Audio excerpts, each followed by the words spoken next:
सर्वप्रथम आप सभी को इस श्रद्धांजलि सभा में नमस्ते। जैसा अभी बता रहे थे, स्वामी सत्यपति जी महाराज का जीवन बहुत ही प्रेरणास्पद रहा है। तो सर्वप्रथम मैं उनके जीवन से संबंधित जो कई भजन सुनाया करते थे, मैंने उनके कई योग शिविर भी अटेंड किए हैं। तो उन योग शिविरों में वो जो व्याख्यान देते थे उसके प्रारंभ में अथवा अंत में, ज्यादातर अंत में कुछ अच्छे भजन बोला करते थे और उसी भजन से मैं अपनी बात प्रारंभ कर रहा हूं। भजन को आप सुनेंगे तो आपको उस भजन से ही बहुत कुछ विदित हो जाएगा कि स्वामी जी किस प्रकार के विचारों के थे। परमात्मा के सभी गीत गाओ, परमात्मा के सभी गीत गाओ, तो आवागमन से सभी छूट जाओ। परमात्मा के सभी गीत गाओ, तो आवागमन से सभी छूट जाओ। है गागर में सागर भरा वेदवाणी, चौं ऋषियों द्वारा गई जो बखानी। है गागर में सागर भरा वेदवाणी, चौं ऋषियों द्वारा गई जो बखानी। उसी ज्योति से मन का दीपक जलाओ, तो आवागमन से सभी छूट जाओ। परमात्मा के सभी गीत गाओ, तो आवागमन से सभी छूट जाओ। वो आनंद घन है सफल दुख हरैया, वो आनंद घन है सफल दुख हरैया। पिता माता वही है सखाय और भैया, पिता माता वही है सखाय और भैया। उसी से करो प्रीति प्रीतम बनाओ, तो आवागमन से सभी छूट जाओ। उसी से करो प्रीति प्रीतम बनाओ, तो आवागमन से सभी छूट जाओ। वो दुखियों का हमदर्द अकेलों का साथी, वो दुखियों का हमदर्द अकेलों का साथी। श्रुति जगदाधार है उसको बताती, श्रुति जगदाधार है उसको बताती। अजर है अमर है शरण उसकी आओ, अजर है अमर है शरण उसकी आओ, तो आवागमन से सभी छूट जाओ। है योगी समाधि में जिसको पुकारे, है योगी समाधि में जिसको पुकारे। जमाने के वैभव की चाहना विसारे, जमाने के वैभव की इच्छा विसारे। उसी में लगन सब तुम भी लगाओ, उसी में लगन सब तुम भी लगाओ, तो आवागमन से सभी छूट जाओ। परमात्मा के सभी गीत गाओ, तो आवागमन से सभी छूट जाओ। इस तरह के बहुत प्रेरणास्पद भजन स्वामी जी महाराज अपने शिविरों में, योग शिविरों में जो उपदेश दिया करते थे उसके अंत में बोला करते थे। तो स्वामी जी के दर्शन मुझे करने का सौभाग्य अजमेर में और इससे पहले एक बार हरियाणा में प्राप्त हुआ था। ज्यादातर उनका संपर्क हमारा अजमेर में हुआ, जब डॉक्टर धर्मवीर जी ने परोपकारिणी सभा का कार्य बहुत तेजी से प्रारंभ किया और उसके पश्चात यहाँ पर योग शिविरों का संचालन हुआ। तो स्वामी जी महाराज प्रतिवर्ष यहाँ पर आकर के और योग शिविर की कक्षाएं लिया करते थे। उनको जब पहली बार मैंने सुना तो उनकी वाणी में इतना आकर्षण था कि मुझको ये लगता था कि ये स्वामी जी बोलना बंद क्यों हो गए, इनको तो बोलते रहना चाहिए। उनकी वाणी से अमृत वर्षा होती थी। वो वेद मंत्रों की व्याख्या किया करते थे तो ऐसे लगता था जैसे वाणी से अमृत बरस रहा हो। और 8:30 बजे शाम को प्रारंभ करके और 9 बजे समाप्त करना है, या 9 बजे प्रारंभ करके 9:30 बजे उनको समाप्त करना, जैसा भी समय होता था तो वो समय ठीक समय प्रारंभ करके और समय से 1 मिनट पहले ही बोल देते थे अब विराम। ये उनके शब्द हुआ करते थे, अब विराम, और उसके बाद वो विराम दे देते थे। तो मैं बता रहा था कि उनकी वाणी, क्योंकि वो ईश्वर से जुड़े हुए थे, इसलिए उनमें एक विशेष आकर्षण था। अब उनके जीवन के संबंध में थोड़ा जानने का प्रयास करते हैं। उनका जन्म सन 1927 संवत 1984 में हरियाणा प्रांत के रोहतक जिले में फरमाना, जिसको महम भी बोलते हैं, उस गांव में उनका जन्म हुआ था। एक जैसा भी बता रहे थे स्वामी जी ने भी अपना आत्मचरित्र, आज से लगभग 20 वर्ष पूर्व उन्होंने एक अपना आत्मचरित्र लिखा था। उस पुस्तक का नाम है मेरा संक्षिप्त जीवन चरित्र। उस पुस्तक को आप देखेंगे, ये 20-21 वर्ष पूर्व उन्होंने लिखी थी, और इसमें उन्होंने बताया है कि मेरा जन्म एक अवैदिक परिवार में, इस्लामिक परिवार में हुआ था। तो पढ़ने लिखने की भी कोई व्यवस्था नहीं थी, पढ़ाया लिखा नहीं गया, घर पर खेतीबाड़ी का काम चलता था। पिताजी माताजी जो थे, इनकी माता का नाम दाखा था और पिता का नाम मोलड़। पिताजी माताजी जो है वो दूसरों के यहाँ खेती का काम किया करते थे और कपड़े धोने का भी काम होता था इनके घर पर। तो इस तरह से पढ़ने लिखने की कोई व्यवस्था इनके लिए नहीं हो सकी। इन्होंने स्वयं लिखा है कि लगभग 19 वर्ष की अवस्था में मैंने स्वयं अक्षर ज्ञान सीखना प्रारंभ किया, और मैं प्रारंभ में जमीन पर लिखा करता था, मिटाता रहता था, और इस तरह से मैंने हिंदी भाषा थोड़ी थोड़ी सीखी। और बाद में कहते हैं कि फिर स्वामी दयानंद का सत्यार्थ प्रकाश इनके हाथ लग गया था, उसको भी इन्होंने थोड़ा थोड़ा पढ़ा, और जब समझ में नहीं आता था तो किसी से पूछ लेते थे। इन्होंने लिखा है कि जब सत्यार्थ प्रकाश वो पढ़ते थे तो उसको पढ़ करके ऐसा लगता था कि इसको लिखने वाला जो महापुरुष है वो निश्चित रूप से ईश्वर भक्त है, उपासक है। तो उस ग्रंथ में इनकी विशेष श्रद्धा प्रारंभ से ही हो गई थी। सन 27 में इनका जन्म हुआ था। 47 में हमारा देश आजाद हुआ। उस समय इनकी अवस्था लगभग 20 वर्ष की थी। तो आजादी का दृश्य इन्होंने झगड़े देखे थे, और उस समय जो मारकाट हुई थी, खून खराबा हुआ था, वो सारा दृश्य देख करके ये बहुत दुखी हो गए, और इनको उससे विवेक वैराग्य की प्राप्ति हुई।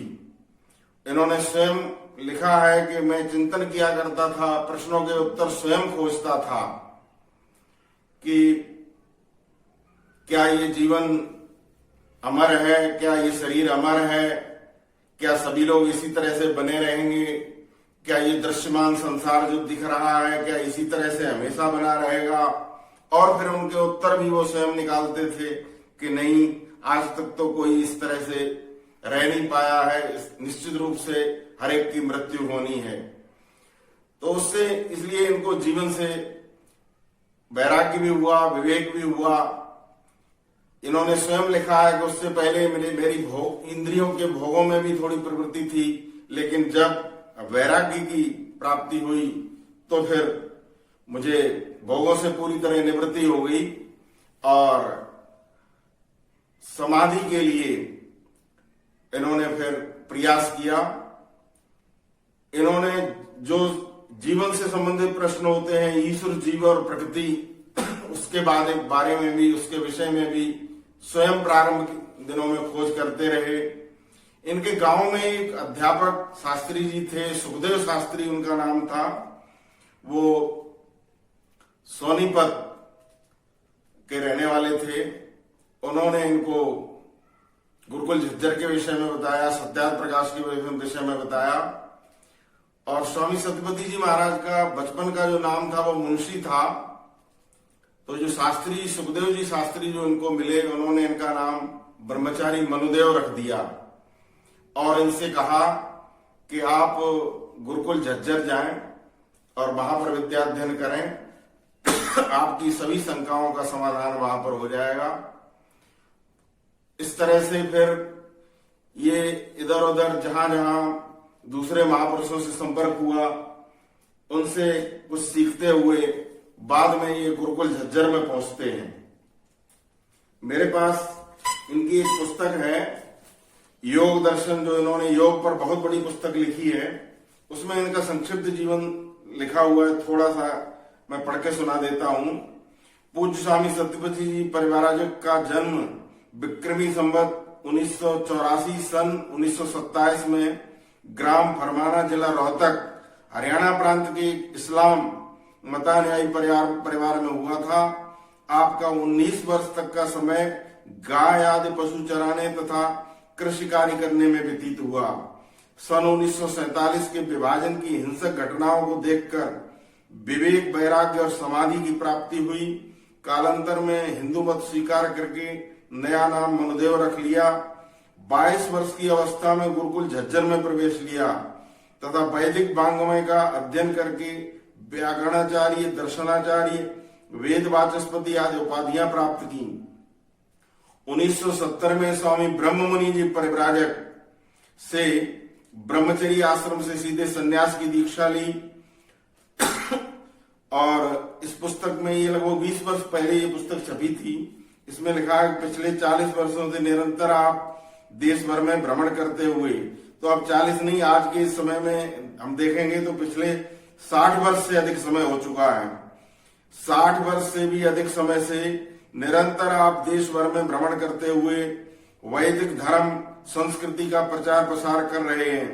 विशेषकर सैकड़ों क्रियात्मक योग शिविरों का आयोजन करके ब्रह्म प्राप्ति हेतु हजारों लोगों में रुचि उत्पन्न की है।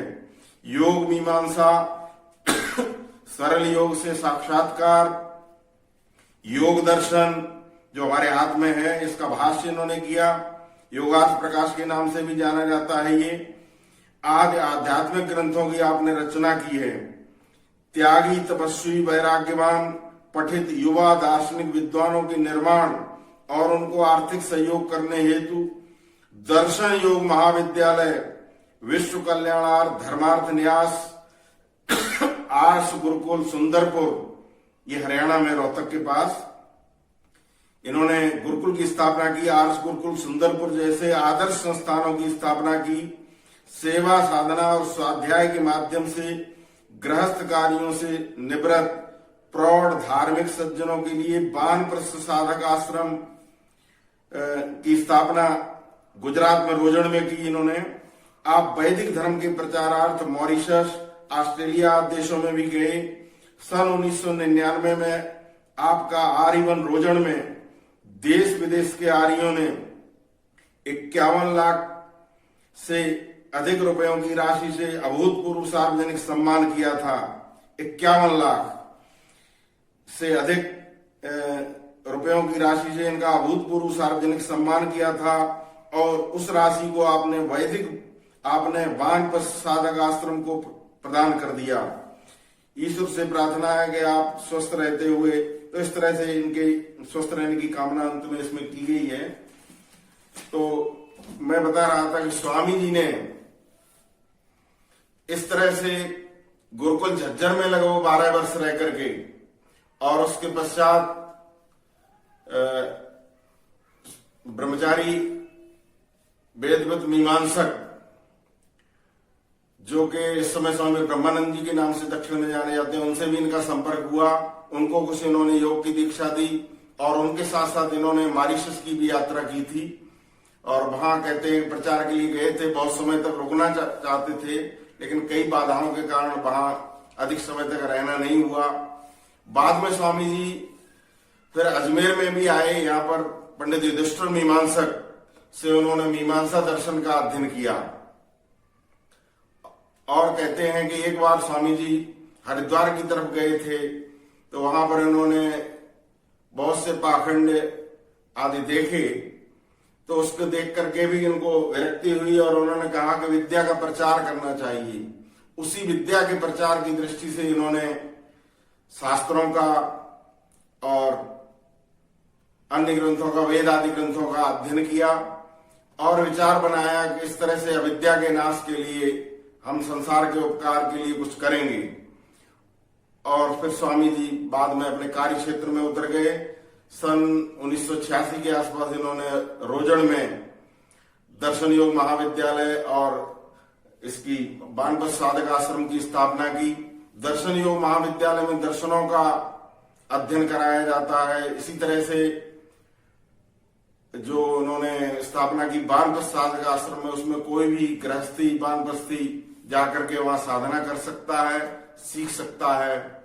पिछले वर्ष पूरा 1 वर्ष हो गया है, मुझको भी रोजड़ में जाने का अवसर मिला था, तो स्वामी जी से भी मैं मिलकर के आया था। स्वामी जी के दर्शन लगभग 1 वर्ष पूर्व मैंने किए थे। उससे पहले अजमेर में कई बार मिलना हुआ। स्वामी जी जब तक स्वस्थ थे अजमेर आते रहे, लेकिन जब अस्वस्थ हो गए, उनका आना नहीं हुआ, उस समय मुझको तो विशेष रूप से बहुत इस बात का पीड़ा हुई कि स्वामी जी अब नहीं आ पा रहे हैं, उनकी वाणी को हम सुनना चाहते हैं। क्योंकि स्वामी जी जब बोलते थे तो उनकी वाणी से अमृत वर्षा हुआ करती थी। भजन भी बहुत अच्छे बोलते थे। एक भजन एक बार वो बोल रहे थे, मुझको 2 पंक्तियां याद आ रही हैं, मैं बता देता हूं, आप सबको प्रेरणा मिलेगी। वो कहते हैं, और ये प्रेरणा स्वामी जी पर भी लागू होती है, क्योंकि आज स्वामी जी हमारे बीच नहीं है।